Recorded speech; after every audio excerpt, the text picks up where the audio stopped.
오늘 본 말씀을 통해서 복의 자리라는 제목으로 하나님의 말씀 증거하겠습니다. 어깨 너머로 배운다는 말이 있습니다. 어깨 너머로 배운다라고 하는 그 말 속에는 나보다 좀 더 탁월한 실력이 있는 사람일 때 그때 배우는 겁니다. 지금 당장에는 잘 몰라도 하는 걸 가만 보니까 이러이러하게 하는구나, 이렇게 하면 되는구나 라고 하는 것을 조금씩 배워나가다가 그것이 이제 자기의 지식이 되고 지혜가 될 때 그만큼의 자리에 올라서는 겁니다. 우리가 하나 앞에서 복 받기를 원합니다. 근데 복이라고 하는 것도 어깨 너머로 배우는 것처럼 복된 자리에 가야 복이 떨어지는 겁니다. 잔치집에 가야 먹을 것이 있는 것처럼 우리가 하나님 앞에서 복을 받는 백성들 되려면 복의 근원이신 하나님께 나아가는 게 맞고, 또 하나님의 집에 거할 때 하나님께서 때를 따라 양식을 나눠주심으로 우리 삶 가운데 복되게 하신다. 그럼 우리가 복받는 백성들이 되려면 아무튼 복이 있는 자리에 가야 되겠는데, 그러면 이 복이 떨어지는 자리라고 하는 것이 어디일까? 우리가 어느 곳에 서야 하나님의 복이 우리 가운데 임할 것인가? 오늘 본 말씀을 통해서 살펴보도록 하겠습니다. 오늘 본문은 다윗이 그의 인생의 파란만장한 인생의 결어와도 같이 마지막 언어로 표현을 하고 있는데, 자기 자신을 평가하는 그 마지막 말이 무엇인가 하면 5절 말씀을 보니까 5절에서 네 집이 하나님 앞에 이같지 아니하냐. 이 말은 그 앞에 나온 대로 하나님께서 복되게 하셔가지고 4절부터 보시면 저는 돋는 해 아침빛 같고 구름 없는 아침 같고 비후의 광선으로 땅에서 우미 돋는 새풀 같으니라 하시도다. 내 집이 하나님 앞에 이같지 아니하냐. 그 인생을 돌이켜보니 하나님께서 이와 같은 은혜와 복으로 나와 내 가정에, 내 집에, 또 크게 말하면 이 백성들 가운데 하나님께서 복을 주셨다, 그 이야기입니다. 다윗이 이러한 복된 고백을 마칠 수 있었던 것은 그 자신이 그 복된 자리에 있었기 때문입니다. 어떤 자리가 복된 자리였는가? 첫째는 이 하나님의 영이 임하시는 자리입니다. 성령의 임재라 그러죠. 하나님의 영이 임하시는 그 자리에 우리가 설 때 거기서 이제 복이 떨어지는 겁니다. 복 받으려면 어디로 가라? 하나님의 영이 임하신 곳으로 가라. 하나님의 영은 어디에 거하시는가? 하나님은 빛이심으로 우리가 성령의 인지하심을 따라 살아가는 자들 되려면 빛 가운데 거하셔야 되겠습니다. 빛 가운데 거한다라고 하는 말은 우리 마음이나 생각 속에 어두움의 일들이 없어야 됩니다. 그러면 하나님의 영이 우리 가운데 역사하시는 것이고, 그렇지 않으면 어둠에 처하지 말 것인데, 6절을 보게 되면요, 6절 말씀에서 그러나 사악한 자는 다 뉘어버릴 가시나무 같으니 이는 손으로 잡을 수 없음이로다. 하나 앞에서 이 바른 신앙을 가지고 살면 돋는 해와도 같고 비온 후에 광선과도 같이 만물을 새롭게 하는 그 힘과 능력이 주어지지만, 그러나 사악한 자, 거짓을 행하는 자, 악한 마음을 품고 실행하는 자들은 다 내어버릴 것이라. 잡을 수가 없다. 이러한 어둠 가운데 속하면 우리가 하나님의 그 역사하심에 이룰 수 없다는 겁니다. 그러나 우리 마음이 항상 선한 걸 생각하시고 하나님 앞에서 바른 것을 기억을 하시고 또 소망주의에 가하며 그러면 하나님의 영이 우리 가운데 임하신다는 겁니다. 하나님의 영이 우리 가운데 임하실 때 우리의 삶에 회복이 일어나는 겁니다. 우리가 매일같이 살다 보면 참 이 무기력함에 빠질 수가 있습니다. 우리가 신앙인이라 그래도 생활의 염려, 세상의 여러 가지 일들, 관계의 복잡함 이런 것들 우리를 굉장히 피곤하게 하고 바뀌지도 않고 변하지도 않는 그러한 모습들 속에서 믿음 무용론이 나올 수 있을지 모르지만 이것을 일순간에 해결할 수 있는 유일한 길은 하나님의 영이 우리 가운데 임하시는 길밖에 없습니다. 그렇지 않으면 우리 마음 계속 어둡고 계속 우울하고 계속 찌뿌린 날씨 얻어갖고 근데 복받은 자들은 그렇지 않다 그랬습니다. 아침 해와도 같고 돋는 해요. 비 온 뒤에 광선과도 같다 그랬습니다. 오늘 본문에도 보게 되면 1절 말씀에서 이는 다윗의 마지막 말이라. 이새의 아들 다윗이 말하며 높이 울리는 자 야곱의 하나님에게 기름 부음 받은 자 이스라엘의 노래 잘하는 자가 말하도다. 여호와의 신이 나를 빙자하여 말씀하시며 그 말씀이 내 혀에 있도다. 하나님의 신이 빙자하였다라고 하는 말은 내 임하셨다 그런 얘기입니다. 부정적 의미가 아니고요. 하나님의 영이 내게 임하시고 나를 통하여 이렇게 말씀하셨다. 이 다윗이 최종적으로 자신의 인생을 평가하는 이 모든 것의 시초는 하나님께서 그에게 주신 하나님의 영이 그에게 임하여 하신 말씀이었다라고 하는 겁니다. 그러니까 그 입술에 하나님의 영이 임하신 겁니다. 그러니까 그 입술은 살리는 생명의 입이 된 거죠. 우리의 두 눈이 하나님의 영이 임하시게 되면 우리의 보는 눈은 복이 있도다. 그러나 세상의 안목과 정욕을 보게 되면 그 두 눈은 복되지 못한 겁니다. 우리의 두 귀가 복되신 주의 말씀을 듣고 또 성령이 임하시는 그 귀가 되면 참으로 복된 귀로다. 그러나 원망의 말을 듣고 싸움의 말을 듣고 세상의 것을 듣게 되면 그 귀는 또한 복되지 못한 귀라. 우리의 두 손과 두 발과 우리의 모든 것들이 하나님의 영이 우리 가운데 임하시게 되면 그로 행하는 모든 것들은 다 복된 것이요. 그렇지 아니하면 그 세상에 무엇을 하든지 아무리 좋은 것을 다 한다 하더라도 그것이 우리의 복이 될 수가 없다는 겁니다. 이제 우리가 하나님 앞에서 복받는 인생이 되려면 복이 떨어지는 자리에 가려면 복의 잔치가 있는 곳으로 가야 됩니다. 그 복의 잔치가 열리는 곳이 하나님의 영이 임하시는 곳. 하나님의 영은 빛의 영이시므로 우리 마음 가운데 어둠이 없어야 되겠습니다. 근심도 없어야 돼요. 살아가는데 어떻게 근심이 없습니까? 근심이 없을 수는 없지만 우리가 하나 앞에 나아가는 것, 생활의 염려, 이 생의 여러 가지 생각들이 우리 믿음의 일을 망치게까지 해서는 안 된다는 얘기입니다. 우리가 당연히 현실 가운데 살기 때문에 여러 가지 복잡하고 어려운 일들을 만나기 마땅하지만 그러한 일들이 믿음의 일까지 방해해서 안 된다는 겁니다.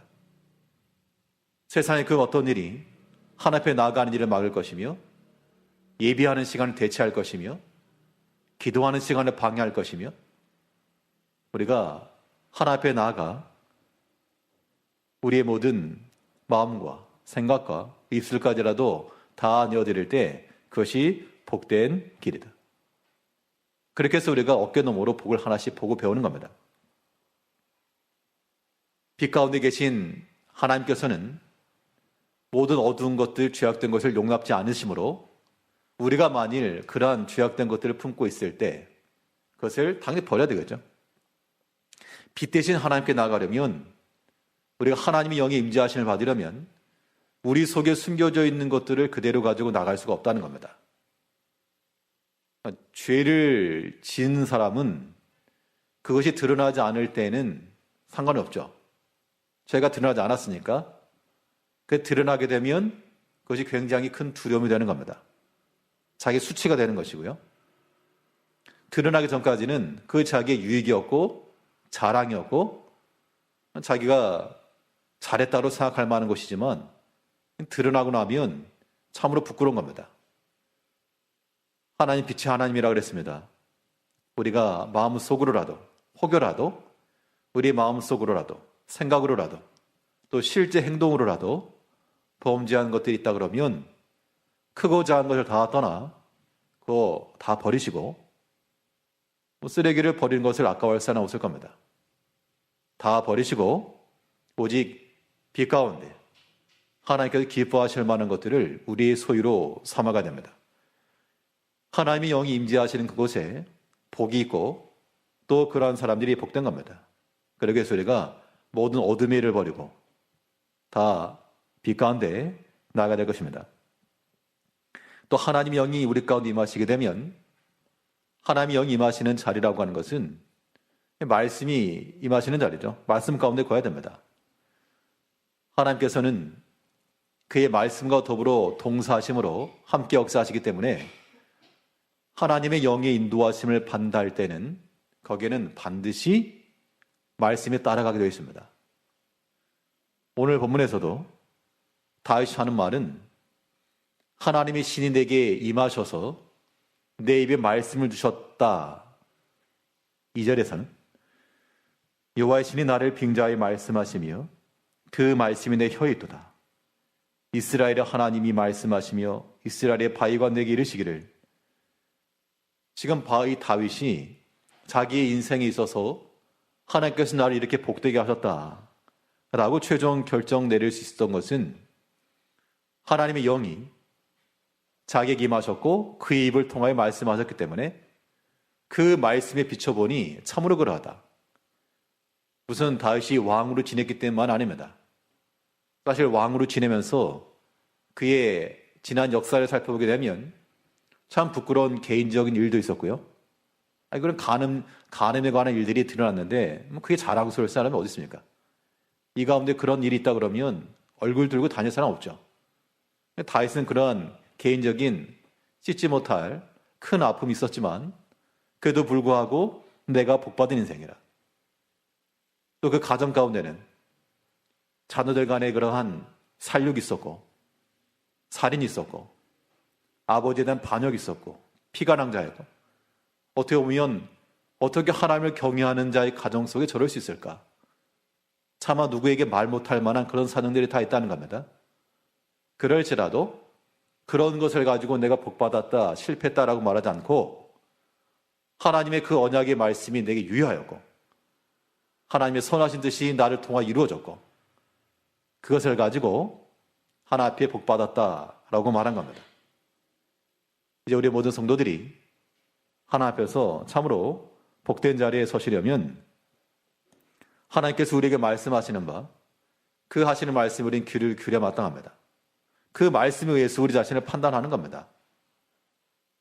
근데 우리의 육신의 생각이라고 하는 것은 자꾸 세상적 기준을 따라가게 되죠. 물질적인 생각이며 사람의 명예적인 위치이며 모든 것들이 이 땅의 기준을 가지고 바라보려고 그러면 한없이 부족하고 또 남보다 더 처져 있고 모자라고 그런 것 뿐이라는 겁니다. 그런데 돌이켜 생각해 보면 그렇게 보잘것도 없고 능력치도 않는 우리들인데 하나님께서 하나님의 말씀 듣게 하시고 복된 자녀 삼아주시고 하나님의 교회에 쓰임받을 수 있는 일꾼 삼아주시고 복된 예배자리 인도해 주시고 돌이켜 생각해 보면 과분한 겁니다. 그러니까 복받았다라고 하는 것이죠. 믿지 않는 사람들은 아무리 말해도 들을 수가 없습니다. 이건 뭐 금전적인 것을 해결할 수가 없습니다. 돈 준다고 해서 믿을 게 절대 아니죠. 우리가 하나님을 알고 그의 말씀을 듣는다라고 하는 것, 또 그 말씀이 내게 와 닿고 깨달아지고 그 말씀이 내게 양식과도 같이 하나님의 은혜의 말씀으로 들려진다라고 하는 것은 얼마나 복되고 아름다운 겁니까? 그럼 우리는 다윗과 똑같이 하나님의 영이 우리 가운데 임하셔서 내게 말씀하시고 내게 들려주시고 그럴 때마다 내 영혼이 마치 비가 갠 후에 비치는 광선과도 같이 아침에 돋는 햇빛과도 같이 강렬하고 만물을 소생시키며 생명을 잉태케 하는 그런 능력이다. 그런 마음을 가지시고 하나님의 말씀을 들을 때마다 그것을 우리의 복으로 삼고요. 우리의 영적 자산으로 삼고 그것으로 말미암아 지극히 감사하며 살아가는 성도들이 되셔야 되겠습니다. 둘째로 또 하나님의 복이 어디에서 솟아날까? 이 복의 잔치가 있는 자리에서 하나님의 복을 좀 받을 것인데 그 복이 주어지는 자리는 다윗은 말하기를 하나님이 경외하는 자리가 복된 자리라 그랬습니다. 하나님께서 말씀하시고 그 말씀하신 것에 대해서 그가 주의 깊게 들었고 또 그 말씀을 버리지 않았기 때문에 하나님을 경외하여 나아갔을 때 이것이 자기에게 복이 된 겁니다.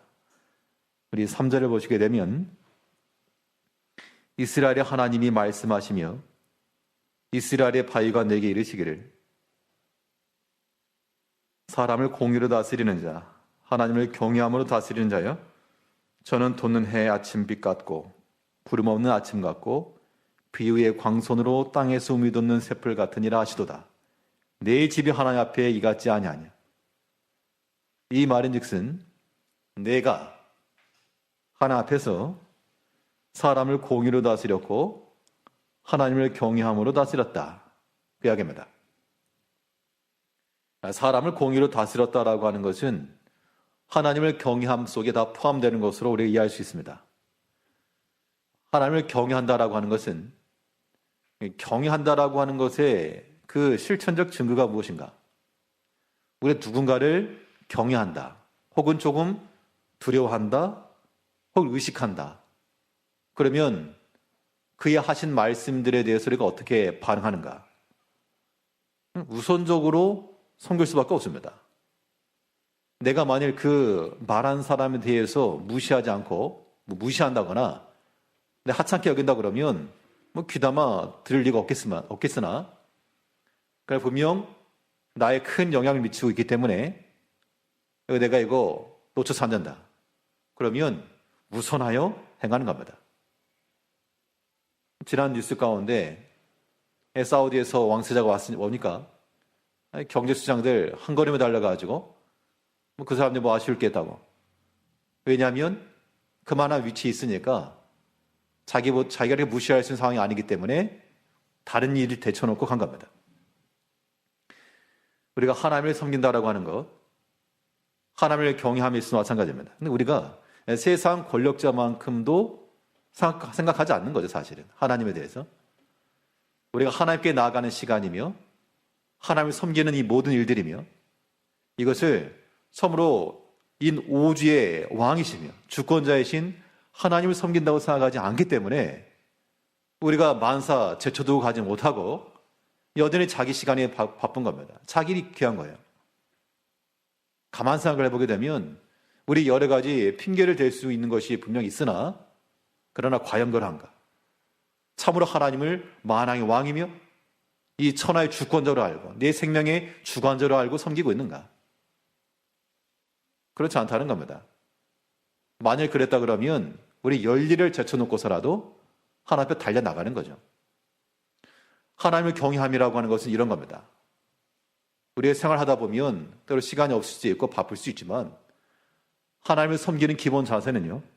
하나님을 경외한다는 것은 하나님을 우선하여 섬기는 겁니다. 열 걸음, 열일을 제쳐놓고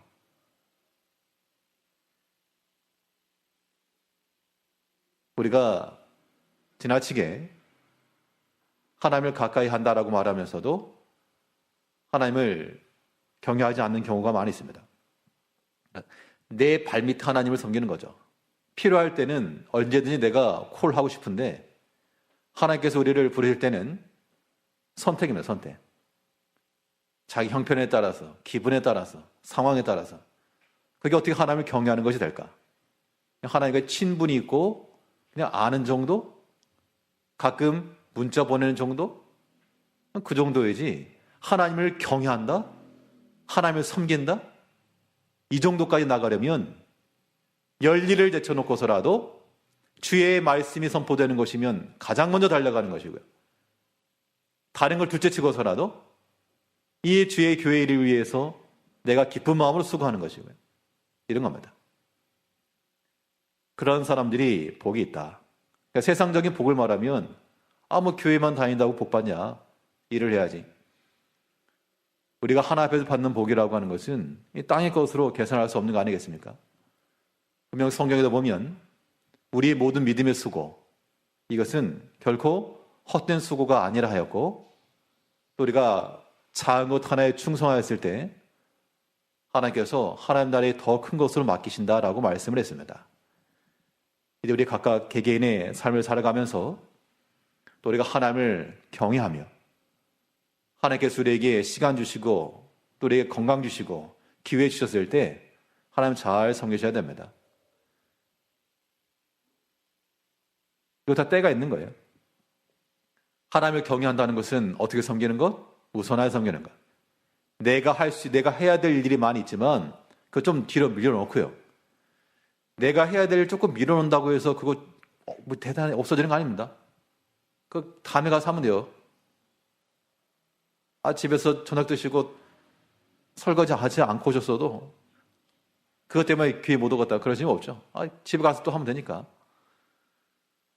우리가 세상 일이 마치 그와 같이 우리는 무엇보다 내가 주를 먼저 섬기겠다.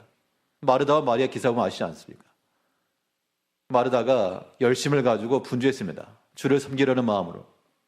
그러나 마리아는 주님의 발 앞에 앉아가지고 그의 말씀 듣는 것을 더 우선하였을 때 주님께서는 마리아를 혼낸 것이 아니고 이 좋은 편을 택하였으니 빼앗기지 않을 것이다. 설령 일하는 것은 그 마르다만 못했을 겁니다.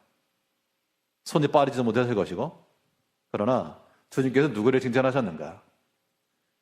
우리의 모든 신앙행위라고 하는 것은 자기가 인정한다고 해서 뭐 잘하는 거 아닙니다. 자기가 볼 때는 다 자기 자신이 잘하죠. 하나님께서 나를 판단하실 때 잘했다 인정하실까? 항상 이 판단자, 심판자의 마음을 가지고 우리 자신을 살펴야 됩니다. 하나님을 경외함의 그 자리는 아침 해와도 같고 비 온 뒤에 광선과도 같아서 생명을 살린 힘이 있습니다. 이런 힘은 하나님 앞에 나가 하나님을 경외하는 자에게 주어지는 것이고요. 하나님을 경외함이라고 하는 것이 시간적으로는 우선하여 섬기는 것이지만 여기에 또 하나 덧붙여서 내용적으로 귀한 것으로 섬겨야 됩니다. 하나님 앞에 나갔는데 그냥 껍데기 하나 던져놓고 왔습니다. 출석 찍고 가는 게 아니죠. 우리가 하나님을 섬김에 있어서는 좋은 것으로 귀한 것으로 섬기는 겁니다. 우리가 손님이 와도요. 또 오랜만에 손님이 왔다. 또 나에게 큰 은혜를 베풀었던 내가 참 잊을 수 없는 손님이다. 그러면 오랜만에 왔으니까 우리가 뭐 세상에 뭐 음식을 대접한다 그래도 어차피 한 끼 먹는 거 뭘 먹든 똑같지만 그래도 대접하는 사람이 마음에는 좀 좋은 걸 대접하고 싶다. 그런 마음이 들겠죠. 내가 평상시에는 가지 못하지만 이번에 꼭 한번 대접을 해야 되겠다. 그런 마음이 들 수 있다는 겁니다. 그것이 그만큼 존귀함을 표시해 준 겁니다. 우리가 하나님을 섬긴다 할 때도 마찬가지인데 하나님을 경외하는 자들은 우리가 하나님 앞에 나아가는 것도 다 정성을 가지고 똑같은 것 하더라도 마음을 좀 기울이고 마음을 담아서 그렇게 하는 겁니다. 그렇지 않으면 하나님 받지 않으시는 거죠. 음식이라고 하는 것에도 음식에 솜씨가 있어서만 맛이 아니라 거기에 또 분명히 정성이라고 하는 것도 분명히 들어갑니다. 뭐 정성이라고 하는 거 어떻게 느껴질까? 맛으로는 조미료나 이런 것은 느껴질 수 없지만 그 담겨진 마음으로는 충분히 전달이 되는 겁니다.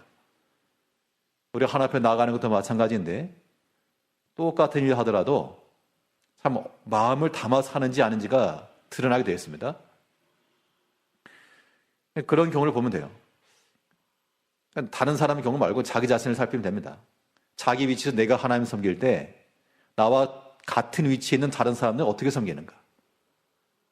이제 목사니까 다른 목사님들은 어떻게 하나님을 섬기고 어떻게 성도를 돌아보는가? 이걸 보게 되면 또 이제 자신의 위치가 나오는 거죠. 이 사람 저 사람 보니까 내가 어느 정도 위치다. 분명히 더 잘하는 사람이 있다는 겁니다. 그러면 참 부끄러움이 되고 좀 따라야 되겠다. 배워야 되겠다. 그런 마음이 들기 마련이죠. 여기서 우리 모든 성도들 다 마찬가지입니다. 오랫동안 신앙생활 하시면서 자타하고 공인하는 믿음에 좋으신 그런 직분자의 일꾼이라도 자기 자신을 보시면 안 되고요. 나만 못한 사람은 보면 안 됩니다. 저 사람 뭐 예배도 안 나오네. 저 사람 뭐 봉사도 안 하네. 그런 분들 비교해서는 안 되고 나와 똑같은 직분을 가지고 있는데 나보다 더 열심을 가지고 상황적으로 분명히 더 어려운데 더 열심히 품고 주를 섬기시는 그런 분들을 대상으로 삼으셔야 돼요. 그래야지 믿음의 발전이 있는 것이고 하나님 앞에서 더 귀한 마음을 가지고 섬기는 거 아니겠습니까? 그렇지 않고 자꾸 못한 사람 보게 되면요. 이게 핑계가 되면 핑계. 자기 변명이 될 수가 있고. 그러니까 모든 사람이 다 그렇게 행하지 않습니다. 정말 어려운 가운데 있어도 정말 주를 위해서 마음을 다해 섬기는 분들이 있고요. 여러 가지 물리적 환경이 어려워도 마음을 다해서 주님 가까이 하는 사람이 있다는 겁니다. 그런 케이스들을 우리의 비교 대상 삼아야 됩니다. 그래서 우리가 배울 수가 있고 따라갈 수가 있고 그래야 어깨너머로 배우는 거죠. 하나님을 경외하는 것이 우리 성도들의 복인데 하나님을 경외함이라고 하는 것은 무엇으로 섬기는 것? 귀한 것으로. 있어도 그만 없어도 그만 섬기는 거 절대 아닙니다. 어차피 시간 있는 거 할 거 없으니까 한다 이런 거 말고 내가 의지적으로 선택을 하고 의지적으로 구별하여 주께 드리기 위해서 이 시간을 내가 구별하고 이 일을 내가 행하는 것 이것이 귀한 겁니다. 나한테 귀하지 않은 것을 하나님께 드리면 하나님 어떻게 받으실까? 이제 우리가 하나님을 경외하는 마음을 가지고 우리가 주를 위해 섬긴다 할 때 좀 더 마음을 담아서 마음을 담는다는 것은 다른 거 아닙니다. 하나만 더. 예전에 이런 일화가 있지 않습니까? 우물가에 가지고 물을 좀 주시오 그랬더니 처자가 바가지에 물을 떠가지고 나뭇잎 하나 띄워줬다고. 왜 이걸 하느냐 버럭 화를 내다가 갑자기 먹으면 취할 수 있으니까 후후 불어가면서 먹으라고. 어떻게 보면 그 작은 것 나뭇잎알이 하나 띄었지만 또 마음을 담은 거기 때문에 사람이 감동이 되는 거죠. 세상적 일화라 그래도 교훈이 큽니다. 우리가 하나님의 일할 때에도 똑같이 하는 것이라도 거기에 하나 더 더해서 주를 생각하는 마음으로 우리가 섬기게 되면 각자의 위치에서 서로 상대방에게도 그렇게 하지 말고 자기 자신을 생각하면서 내가 지금 하는 것에서 더 하나 더하여 플러스 원 하여 나뭇잎을 하나 또 띄어서라도 주를 더 섬기고자 하는 그런 마음들 그런 마음을 갖는 것 그 자체가 하나님 앞에 복된 겁니다. 하나님께 그런 자들을 그냥 놔둘 수가 없어서 그들에게 복되게 하시는 거죠. 과연 복이라고 하는 것은 이 복이 주어지는 자리에 있는 겁니다. 이제 하나님을 경외하는 마음을 가지시고 열렬 제쳐놓으시고 핑계하지 마시고요. 하나님 앞에 예배하는 거다. 예배하는 시간이다. 기도하는 시간이다. 봉사하는 시간이다. 그러면 좀 핑계하지 마시고 다른 거 바쁘다 하지 마시고요. 주님의 일부터 먼저 해보자고요. 하나님 그걸 기뻐하신다는 겁니다. 우리 신앙생활이라고 하는 것은 하나님 앞에서 하나님을 경외하는 마음으로 그래서 우리 궁극적으로 우리 인생의 마지막에 가지고 내가 주를 위해 행한 것을 참으로 귀하게 여기고 내가 참 복된 인생을 살았노라. 그러한 결과를 낼 수가 있으면 그게 복된 겁니다. 우리가 어떤 일이건 하나님의 영이 임하시며 또 하나님을 경외하는 마음을 가지고 믿음의 일을 감당해야 됩니다. 오늘 본문을 읽지 않았지만 이 사무엘 23장 후반부에 쭉 나오는 것은 이 다윗의 사람들에 관한 이야기입니다. 결국 이 다윗이 하나님 앞에 복을 받아 하나님을 진실함으로 섬겼는데 이 믿음의 일에 협력한 사람들의 명단이 쭉 나오고 있습니다. 결국 우리가 복의 자리에 들어간다라고 하는 것은 비록 한 줄 이름으로 끝났지만 그 다윗과 함께 그 믿음의 여정을 함께 하였던 믿음의 협력자들도 그들도 복된 자리에 들어선 겁니다. 그래서 우리가 하나님 앞에 이 복의 자리에 들어선다는 것, 믿음의 협력이 필요한 겁니다. 믿음의 협력이라고 하는 것, 주일에 동참하는 자들 되어야 됩니다.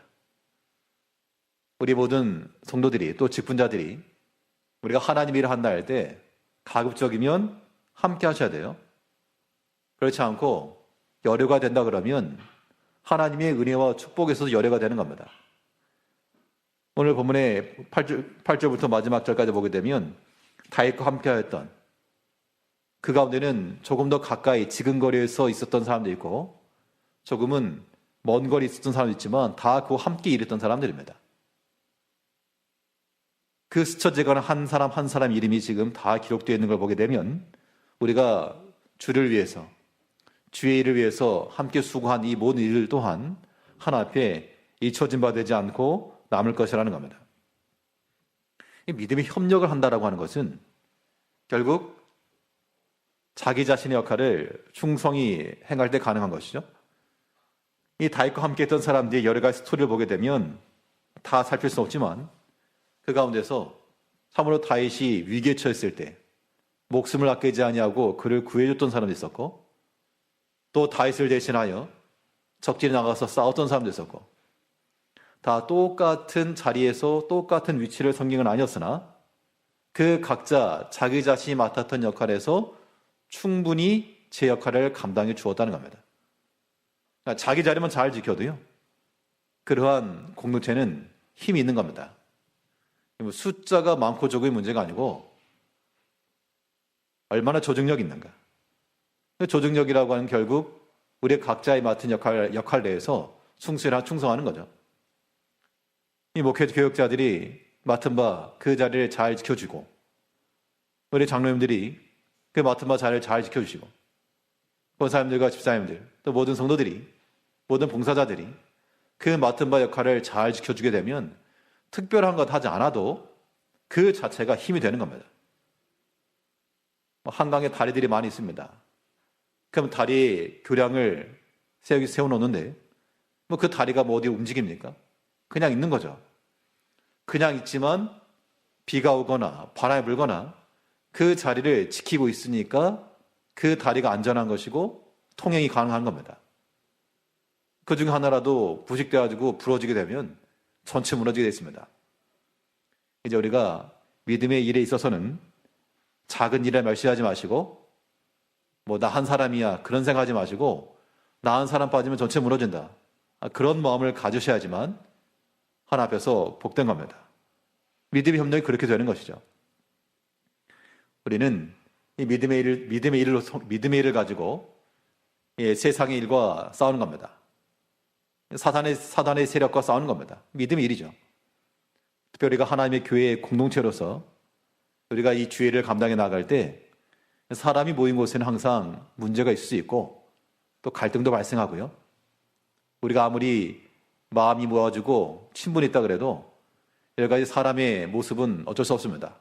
그래도 우리가 믿음 안에서 서로 협력을 하시고 서로 사랑하시고 서로 용납하시고 그리스도께서 우리를 용서하심으로 하나 되게 하신 것처럼 우리가 어떤 서로 용납한다라고 하는 것은 내가 잘못이 있다는 게 아니고 다른 사람이 도리어 잘못이고 내가 해를 받은 겁니다. 내가 피해자일 수 있죠. 근데 용서라고 하는 것은 가해자가 하는 게 아니고 피해자가 하는 겁니다. 십자가 사랑이 그렇게 실천되는 거예요. 그러한 마음을 가지고 우리가 믿음의 일이 있어서 그 누구와도 협력을 하죠. 막히는 사람이 있어서 안 됩니다. 그 누구와도 협력을 하시고 손을 맞잡고 우리 다 함께 주의를 감당해 나갈 때 우리가 비록 무명의 사람일지라도 오늘 본문에 보게 되면 다윗과 함께 하였던 그 무명의 사람들이 한 사람 한 사람 기록되고 성경에 나타난 것처럼 이제 우리 이름들이 하나님 나라에 기록이 되어지고 이 서울시 동작구에 있는 이 제1교회라고 하는 이 지역에서 하나님이 내가 거기 뒀는데 그들이 그곳에서 역할을 잘 감당했다. 그것이 이름 안에 새겨지면 그러니까 뭐 가문의 영광인 겁니다. 그래 우리는 인생의 마지막에 가서 다윗이 그랬던 것처럼 내가 복받은 가정이라. 내가 복받은 자라. 이제 우리가 하나 앞에서 하나님 주시는 복을 우리가 항상 받아가며 그러려면 복이 주어지는 자리에 가야 됩니다. 복의 잔치자리. 언제나 하나님의 영이 임하실 수 있도록 빛 가운데 가시며 그의 말씀을 우리 가운데 두고 하나님을 경외하는 마음을 가지시고요. 자기 일 먼저 이루지 마시고 주를 먼저 생각하며 귀한 것으로 믿음에 서로 협력하고 사랑을 용납하여 하나님이 기뻐하시는 바 그의 은혜의 풍성함에 거하시는 모든 성도님들 되시길 바라겠습니다. 기도하겠습니다.